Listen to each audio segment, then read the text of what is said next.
പുഷ്പാങ്കദന്റെ ഒന്നാം സ്വയംവരം എന്ന സിനിമയുടെ നിർമ്മാതാവ് നടനുമാണ് നമ്മുടെ കൂടെ ഉള്ളത്. അപ്പോൾ നമുക്ക് നിർമ്മാതാവിനോട് തന്നെ ചോദിക്കാം, ഇദ്ദേഹം നടനും കൂടിയാണ്. എന്താണ് പുഷ്പാങ്കദന്റെ ഒന്നാം സ്വയംവരം?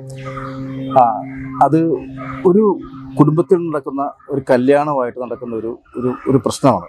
അതിൻ്റെ വിശദാംശങ്ങളിലൂടെ ഉള്ളൊരു യാത്രയാണ് ഈ പുഷ്പാങ്കദന്റെ ഒന്നാം സ്വയംവരം എന്ന് പറയുന്നത്. അത് എനിക്ക് തോന്നുന്നു കുറച്ചുകൂടെ നന്നായിട്ട് ഗിരീഷ് പറയുമെന്ന് തോന്നുന്നു. ഗിരീഷ് ഈ സിനിമയുടെ മുഖ്യ കഥാപാത്രമാണ്. അപ്പം ഗിരീഷിന് പറഞ്ഞാൽ കൊള്ളാം. മുഖ്യ കഥാപാത്രം ഞാനല്ല, മുഖ്യ കഥാപാത്രം ഉണ്ണിയേട്ടനാണ്. പിന്നെ സാറ് പ്രൊഡ്യൂസർ കൂടിയായിട്ടുള്ള ജോസാർ അതിലൊരു ത്രൂ ഔട്ട് ഒരു ഗംഭീര വേഷം ചെയ്തിട്ടുണ്ട്. പിന്നെ നല്ല നല്ല കലാകാരന്മാർ നമ്മുടെ ടെലിവിഷനിലൊക്കെ പരിചയമായിട്ടുള്ള രമേഷ് കാപ്പാടിനെ പോലത്തെ, സുരേഷ് പോലത്തെ അല്ലേ?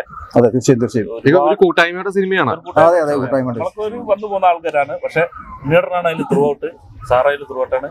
അതായത് കുടുംബത്തോടൊപ്പം നമുക്ക് ധൈര്യമായി തിയേറ്ററിൽ ചെന്ന് ആസ്വദിക്കാൻ പറ്റുന്ന ഒരു ക്ലീൻ പടം, ഫാമിലി എന്റർടൈൻമെന്റ്. ഈ ഒരു സിനിമയ്ക്ക് ഈ ഒരു പേരിടാൻ കാരണം എന്താണ്? ഞാൻ ചോദിച്ചു, ഇതിന്റെ ഒരു ഇൻവിറ്റേഷൻ പോലെയൊക്കെ ഇറങ്ങിയിരുന്നല്ലോ ഒരു കല്യാണം. ഇത് ഈ പറഞ്ഞ പോലെ ഒരു പെണ്ണ് കിട്ടാത്ത നടക്കുന്ന ഒരു ചെറുപ്പക്കാരൻ കല്യാണം, അങ്ങനത്തെ പ്രശ്നങ്ങൾ ചർച്ച ചെയ്യുന്ന ഒരു സിനിമയാണോ? എന്താണ് ഇതിന്റെ ഒരു കഥ? പെണ്ണ് കിട്ടായ്മ എന്നുള്ളതിന് അപ്പുറത്തേക്ക് ഒരു 46-47 വയസ്സായിട്ട് അദ്ദേഹം വിവാഹിതനായിട്ടില്ല. അതെന്തുകൊണ്ട് എന്നുള്ളൊരു ക്വസ്റ്റ്യൻ മാർക്ക് അവിടെ ഉണ്ട്. അതിനൊരു ആൻസർ കണ്ടെത്താൻ വേണ്ടിയിട്ട് വിവാഹാലോചനകൾ നോക്കുന്നു, ആ കല്യാണം നിശ്ചയിക്കുന്നു. പക്ഷെ തലേന്നാൾ അത് മുടങ്ങിപ്പോകുന്നു. ആ മുടങ്ങിയതിന്റെ പിന്നിലും വേറൊരു കാരണമുണ്ട്. അവിടെ ഒരു ക്വസ്റ്റ്യൻ മാർക്ക്. ഇതെന്താ ഇതിങ്ങനെ ടിസ്റ്റ് എന്നുള്ള ആൾക്കാരൊന്നും ചോദിക്കും. അങ്ങനെ ടിസ്റ്റുകൾ ഉണ്ട്, രസകരമായിട്ടുള്ള മുഹൂർത്തങ്ങളുണ്ട്. നമുക്ക് ഈ കുടുംബ പശ്ചാത്തലം, അതേപോലെ തന്നെ വയനാടിന്റെ ആ ഭംഗി, ഇതൊക്കെ ഒത്തു വന്നിട്ടുള്ള ഒരു ഗംഭീര സിനിമയാണ് പുഷ്പാങ്കദന്റെ ഒന്നാം സ്വയംവരം. തിയേറ്ററിൽ നിന്ന് കാണുകയാണെങ്കിൽ അത് വളരെ നല്ലൊരു കാര്യമായിരിക്കും. അപ്പൊ സാറിന്റെ ക്യാരക്ടർ ഇതിൽ അഭിനയിച്ചിട്ടുണ്ട്. ഞാനൊരു പുഷ്പാങ്കദന് എതിരായിട്ട് നിൽക്കുന്ന ആൾ, ഒരു ചെറിയ വില്ലനാണ്. വില്ലൻ നല്ലതാണ്. അങ്ങനത്തെ ഒരു കഥാപാത്രം ക്യാരക്ടറാണ്. പക്ഷെ അത് കണ്ടു കഴിയുമ്പോഴേ അത് മനസ്സിലാവുള്ളൂ. കോമഡി വില്ലനാണോ അതോ പേടിപ്പിക്കുന്ന? കോമഡി വില്ലനല്ല, അങ്ങനെ ഒരു കഥാപാത്രമാണത്. അപ്പൊ ചേട്ടന്റെ കഥാപാത്രം എങ്ങനെയാണ്? ഞാൻ ഇതില് പുഷ്പാങ്കദൻ എന്ന് പറയുന്ന നമ്മുടെ ഉണ്ണിയേട്ടൻ ചെയ്യുന്ന കഥാപാത്രത്തിന്റെ മാമന്മാര് ഞങ്ങൾ 3 പേരാണ്. റോയി പുനലൂർ, റോയിയേട്ടൻ, രമേഷ് കാപ്പാട്, പിന്നെ ഞാൻ. ഞങ്ങൾക്ക് അദ്ദേഹത്തിനോട് സ്നേഹമുണ്ടോ എന്ന് ചോദിച്ചു കഴിഞ്ഞാൽ സ്നേഹമുണ്ട്. പക്ഷെ ഇദ്ദേഹത്തിന് അനുകൂലമായി ചെയ്യുന്നതൊക്കെ അദ്ദേഹത്തിന് ദോഷമായിട്ടാണ് വരുന്നത്. കുഴപ്പത്തിൽ കൊണ്ട് ചാടിക്കുന്ന കഥാപാത്രങ്ങളാണ്. അങ്ങനെ കല്യാണത്തിന്റെ തലേന്ന് ഇവർ കാട്ടിക്കൂട്ടുന്ന കുറെ കോപ്രായങ്ങളും അതിന്റെ പേരിലുണ്ടാകുന്ന വിഷയങ്ങളും അതിന്റെ പേരിലുണ്ടാകുന്ന കല്യാണ മുടങ്ങലുകളൊക്കെ ഒരു സൈഡിൽ കൂടെ നടക്കുന്നുണ്ട്.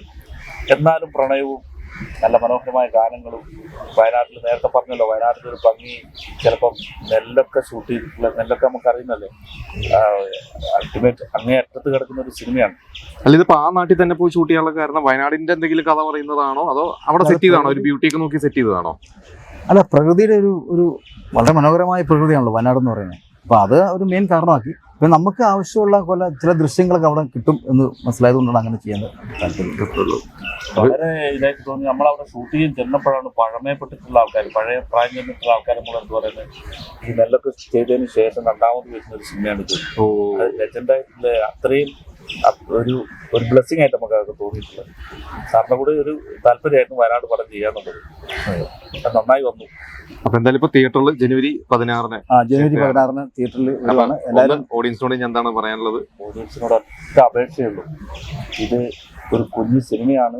നിങ്ങൾക്ക് ധൈര്യസമേതം ഫാമിലിയോടൊത്ത് തിയേറ്ററിൽ വന്ന് ആസ്വദിക്കാൻ പറ്റാവുന്ന ഒരു കഥയും, അതേപോലെ തന്നെ രസകരമായിട്ടുള്ള മുഹൂർത്തങ്ങളും, തമാശകളും, സെന്റിമെന്റ്സും, പാട്ടും, വില്ലത്തരങ്ങളൊക്കെ ഉള്ള ഒരു സിനിമയാണ്. ധൈര്യമായിട്ട് നിങ്ങൾക്ക് തിയേറ്ററിലേക്ക് വരാം. എല്ലാവരും തിയേറ്ററിൽ വരണം. ജനുവരി 16 മുതൽ നിങ്ങളുടെ അടുത്ത കേന്ദ്രങ്ങളിൽ പുഷ്പാങ്കദന്റെ ഒന്നാം സ്വയംവരം ഉണ്ട്. എല്ലാവരും വീട്ടിൽ നിന്ന് എല്ലാവരും. അപ്പം പുഷ്പാങ്കദന്റെ ഒന്നാം സ്വയംവരം